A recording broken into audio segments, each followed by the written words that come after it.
वो पुष्पा बोल के वो झुकेगी नहीं ये बोला, तो क्यों झुक गया। और वो जो डायमंड हावड़ा का जो सांसद है अभिषेक बनर्जी, वो तो ऐसा बोला जो 4 तारीख का 12 बजने के बाद दिल्ली का कौन बाप है देख लूँगा। आज कौन देखेगा उनको, वो तो खुद छुपा के घूम रहा है। तो ऐसा नहीं, कोई बात नहीं होना चाहिए। कोई गलत काम पर कोई जुड़ा होगी तो उनको माफी नहीं होना चाहिए, उनको कार्रवाई करना चाहिए उनको खिलाफ। रिजू दत्ता जो है सस्पेंडेड है अभी टीएमसी से, उन्होंने भी आरोप लगाए हैं कि टीएमसी एक ऐसी पार्टी है जिसके भीतर में थ्रेट कल्चर है, वो अपने लोगों को, अपने नेताओं को ही थ्रेट करके बोलते हैं कि कैसे काम करना है। इतने पहले क्यों नहीं बोला? वो रिजू दत्ता जो आज बोल रहा है वो तो 7 तारीख का पहले वो ये बात कभी बोला? वो तो टीएमसी का लेके ही वो स्पोक्स पर्सन था। वो टीएमसी के पास में सारे जो उनका बात था। तो आज 4 तारीख को गद्दी पलट गया, सत्ता में हट गया, तो आज सारे बात बोल रहा है। ये बात तो पहले बोलना चाहते, सोचना चाहते। दादा, आप खुद टीएमसी में रहे हैं, क्या वाकई भीतर में इस तरह का कल्चर है कि नेताओं टीएमसी पार्टी के लिए ज्यादा बोलने का जरूरत नहीं है। ये पार्टी नहीं रहेगी, ये पार्टी पूरा साफ हो जाएगी बंगाल से। ममता बनर्जी कल विधायकों के साथ जो मीटिंग की उसमें उन्होंने कहा है कि आने वाले दिनों में दिल्ली से भाजपा चली जाएगी। अरे दिल्ली से बात में आएगी, 2029 में बोलेगी।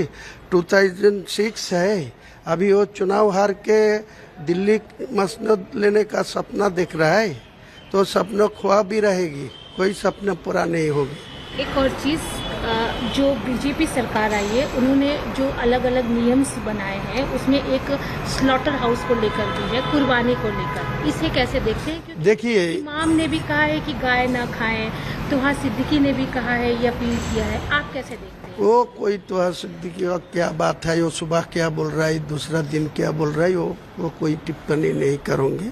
लेकिन कोई मुसलमान को गाय खाने के मना करे तो गवर्नमेंट ऑफ वेस्ट बंगाल का जियो करके वो मना कर दीजिए। लेकिन कुर्बानी तो होगा ही, कुर्बानी कोई मना करेगा वो भी नहीं सुनेगा। वो कुर्बानी सत्ता में आए शुभेंदु, ठीक है, लोगों को उनको पास वोट डाला, वो सरकार चलाएगी। लेकिन मेरा 1400 साल से पहले से एक कुर्बानी होके आ रही। अगले दिन जितना दिन दुनिया रहेगी ये कुर्बानी होगी। गाय की भी कुर्बानी होगी, बकरी भी कुर्बानी होगी, ऊँट भी होगी, दुम्बा भी होगी। सारे पशु जो है वो कुर्बानी का जायज है, वो कुर्बानी होगी, कोई रुक सकता नहीं। लास्ट क्वेश्चन दादा, मुख्यमंत्री आज बॉर्डर सिक्योरिटी को लेकर बैठक करने जा रहे हैं। आपका मुर्शिदाबाद एरिया भी बॉर्डर एरिया में आता है। जो फेंसिंग का चीज बाकी था पुराने गवर्नमेंट से, वो इसे पूरा करेंगे, कितना करना चाहिए? कोई बॉर्डर का खुला नहीं होना चाहिए। बॉर्डर का जो बैरिकेड करने का जरूरत है ये कर दीजिए। फिर वो जो फरक्का से लेके नदिया शिकारपुर को तक 120-22 किलोमीटर जो नदी पथ है, पद्दा है, उनको सारे लोगों को वो इरोशन होके उनका जमीन चला जा रहा है, उनका घर चला जा रहा है, उनको खुला मैदान में नोटिस। ये बहुत ये बेरहमी से किया जा रहा है। देखिए, गरीब लोग हैं। आज जो लोग ऊंचे ऊंचे बिल्डिंगों में बैठे रहते हैं वो बोल सकते हैं कि ये तो गरीब है, ये भिखारी है, ये तो कूड़े हैं, ये तो कचरे हैं, लेकिन वो इंसान है। आप हटा सकते हैं, आप एनक्रोचमेंट ड्राइव कर सकते हैं, आप डिसलोकेशन कर सकते हैं, लेकिन आपको उसके साथ एक फुल प्रूफ प्लान भी लाना पड़ेगा कि कैसे आप ये सब लोग जो दिन का 200, 300, 500 रुपए कमा के अपना जिनका गुजारा होता है, इन लोगों को आपको रिलोकेट करके कहीं बिठाना है। आपको डेजिग्नेटेड स्पॉट्स देने हैं जहां पे हॉकर बैठ सके, जहां पे वो लोग आके खरीद सके। So there has to be a balance. This is what I think. Without any notice इस तरह से हजारों की तादाद में महिलाओं को, बुजुर्गों को, लोगों को जो only earning member of the family है, इन सबको ऐसे हटाया जा रहा है रेलवे स्टेशन से, बाजारों से, बस्तियों से। It is really unfortunate that this government is only working towards making the rich rich and it is working towards making the poor more poor, and it is very, very unfortunate. We were talking about the notice. Recently, a notice was served to Abhishek Banerjee's house also, but the mayor wasn't aware of the notice, and the mayor is the policymaker. So, who's actually taking all the... See, I will be very honest with you. मेरा नाम भी जुड़ा है इसके साथ, और ऐसा कहा जा रहा है कि अपेरेंटली एक ऐसा प्रॉपर्टी है जो अभिषेक बैनर्जी और शायोनी घोष के नाम पे जॉइंटली है. मुझे पता नहीं ये शायोनी घोष कौन है, लेकिन आपके माध्यम से मैं ये बताना चाहती हूँ, ये मैंने ट्वीट भी किया है कि मेरे इलेक्शन एफिडेविट में मेरा जो एसेट है वो डिक्लेयर किया हुआ है. जिनको देखना है वो जाके देख ले. और आप लोग पत्रकार हैं, आप लोगों में इंटरेस्ट ज्यादा है, इंक्वायरी ज्यादा है. जिसको भी जानना है कि वो अभिषेक बैनर्जी या वो शायोनी घोष जिनका एक जॉइंट प्रॉपर्टी है, ये कौन लोग हैं, आप जाके खुद निकाल लीजिए. अभी और को पता नहीं है. और इस हिसाब देखिए, this is all vendetta politics.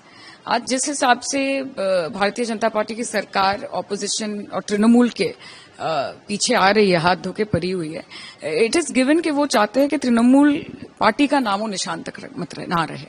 वो चाहते हैं कि इस देश में, ये भारतीय जनता पार्टी का एक एजेंडा है कि one nation, one party and one political affiliation, one prime minister, one language, ये सब एक करना चाहते हैं. तो वहां पे जाके ये चाहते हैं कि ऑपोजिशन बोल के कुछ ना ही रहे, ऑपोजिशन बोल के कुछ ना रहे इस देश में, और सिर्फ एक पार्टी ये देश को चलाए.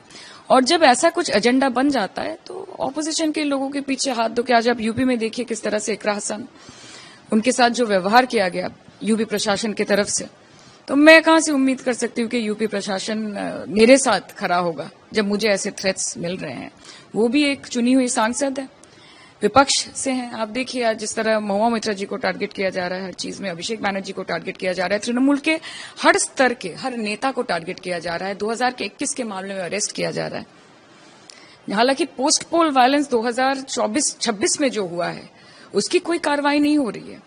बीजेपी कार्यकर्ताओं ने, जिन्होंने तृणमूल कांग्रेस के कार्यकर्ताओं को मारा पीटा, तृणमूल कांग्रेस के ऑफिसों को तोड़ा, उनके विरुद्ध कोई कार्रवाई नहीं हो रही है. 2021 में किस तृणमूल नेता ने क्या किया था, ये सब कह के हमारे कार्यकर्ताओं को, हमारी लीडरशिप को वो डिटेन कर रहे हैं. तो लड़ाई जारी रहेगी. ये नया कुछ पैतरा है नहीं, हमने देखा है किस तरह से विपक्ष को चुप कराने का काम ये भारतीय जनता पार्टी करती है. हम लोगों के साथ है, लोगों के आशीर्वाद से जीत के यहाँ तक आए हैं, और आगे उन्हीं के मुद्दों के लेकर लड़ेंगे. See, I think it is Jahangir's own decision, और ये पार्टी ने भी अपना स्टांस क्लियर किया है कि पार्टी के साथ इसकी कोई कंसल्टेंसी नहीं हुई थी. जहांगीर को शायद लगा होगा कि he is not feeling safe, और उनके ऊपर भी काफी थ्रेट थे जिसको लेकर वो कोर्ट भी गए थे कि उनको प्रोटेक्शन की जरूरत थी. और अगर ये इलेक्शन होता भी तो ये फ्री और फेयर इलेक्शन तो होता नहीं. तो मुझे लगता है ये सब सोच के